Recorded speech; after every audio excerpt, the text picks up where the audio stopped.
and welcome to the very first episode of Braininess.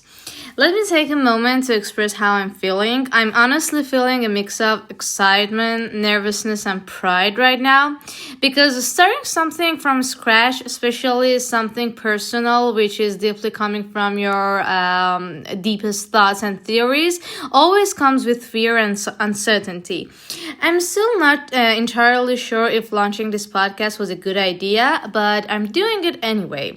And there is one simple reason to why I'm doing it, and that which is for the sake of not having any regrets in the future and not letting all those future what ifs hunt me down. And about braininess, being honest, I see a lot of potential in it. Maybe not so immediately, but the vision I have in my mind is just very bright, and I'm sure as the seasons unfold and the episodes evolve, it will turn into something so meaningful, and I'm doing my best to make that happen. And if none of those just happens, at the very least, it's a way for me to organize these dispersed thoughts that I randomly have, which just constantly run through my mind. And first of all, I'm doing this podcast for the sake of myself, to organize all those thoughts. So let's begin. I've decided to dedicate the very first season to something I deeply care about, which is self-growth. This topic is a high priority for me, and there was no better choice to start this podcast with for me. Let me quickly walk you through what to expect in this season, and then we'll just talk about today's episode.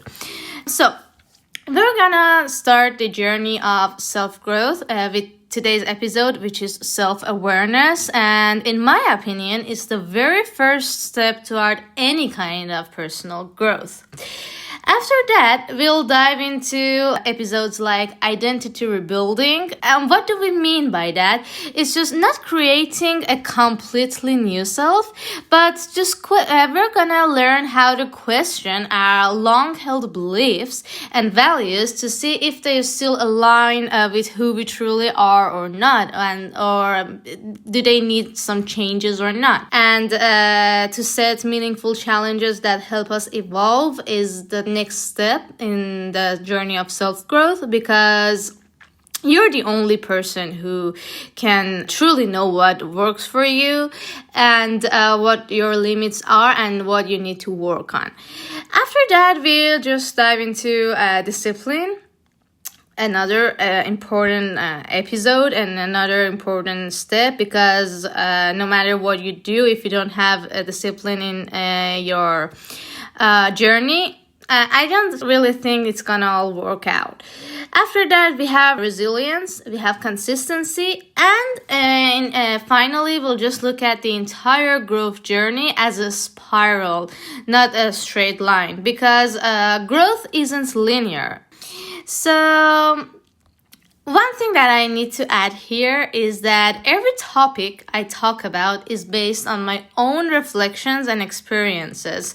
And I'm just talking my mind out, and I don't claim to be a scholar in any of the things I talk about. And I'm just trying to make my own recipe of my beliefs. And I'm just trying to share them with anyone who's willing to listen here in this podcast. Okay, yeah, that's pretty much a snapshot of what this season is going to be about. Now let's dive into today's episode, which is self-awareness. So why do we start here? Because it actually makes a lot of sense to start self-growth by talking about self-awareness. Because if you don't understand what works for you, or what your limits are, or what triggers or inspires you, how can you even begin a journey of self-growth? You don't have any idea what to work on or what to get rid of.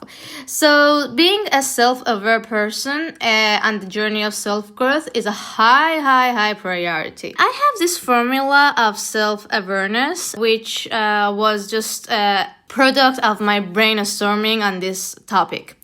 I realized that I actually been following a personal system for a while. I just didn't have a name for it. Okay, just keep up with me, as right now I'm going to explain each step of this formula.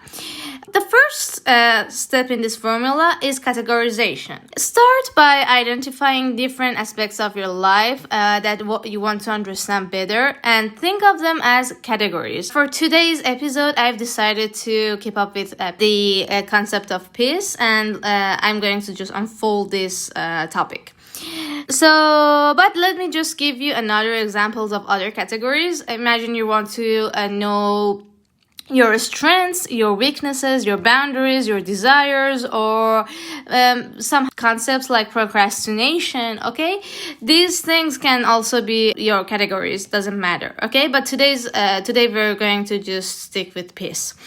But the more top categories you choose, the better you know yourself, okay? The better you understand what works for you and how you react in different situations. So there is no harm to choose as many categories as you like. So after categorization, there comes asking questions. We're gonna ask open-ended questions for each category, and as long as they're open-ended, it doesn't matter what you ask. Just please don't ask yes or no questions, because these questions need deep thinking, and you have to just find a quiet moment and put distractions away and try to write down your answers. The key part is to write down your answers, because after asking questions, okay, there comes finding patterns from the very explained answers that you've been come up with. But what kind of questions can you ask? Okay, just as I told you, we're sticking with peace here.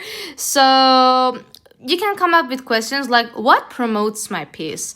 Or what disrupts it? Or when was the last time I truly felt peaceful? These can be some open-ended questions that you can ask yourself. After writing down your answers, there comes finding patterns. You have to start to look for the common thread that those answers have. For example, for me, when I ask those questions about peace, I noticed something. Every time I felt truly at peace, I was near water. For example, a lake, the sea, or maybe I was just swimming, or even just taking a shower. Didn't matter. Like, water was the key word for me in the concept of peace. Just let's put this aside right now and move forward to the last step of this formula, which is the framework, okay? Finally, after you have found the patterns, you can build a simple framework based on the pattern you've discovered. A framework is something you can rely on when you're feeling overwhelmed or lost, because like here the concept of peace, I can say that like I right now I have this keyword, which is water for me, and I know, okay, if the word is feeling so chaotic, what do I need to do? I need to take a walk by the sea, or I have to swim, or if none of the above was possible, I just have to take a long or quiet shower. As I explained to you right now, the concept of peace, you have an idea how this formula works, okay? Let me repeat again. We have categorization, then we have open-ended questions, and you have to write down your answers. Then we have the patterns. You have to start looking for patterns in your answers.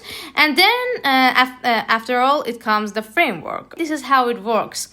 So this formula has helped me understand myself better, and once you just start applying it to other areas of your life, you'll start building your own personal framework too. That is a guideline to knowing yourself better, okay? This is where you can just start the journey of self-awareness itself. It's also a powerful journaling practice.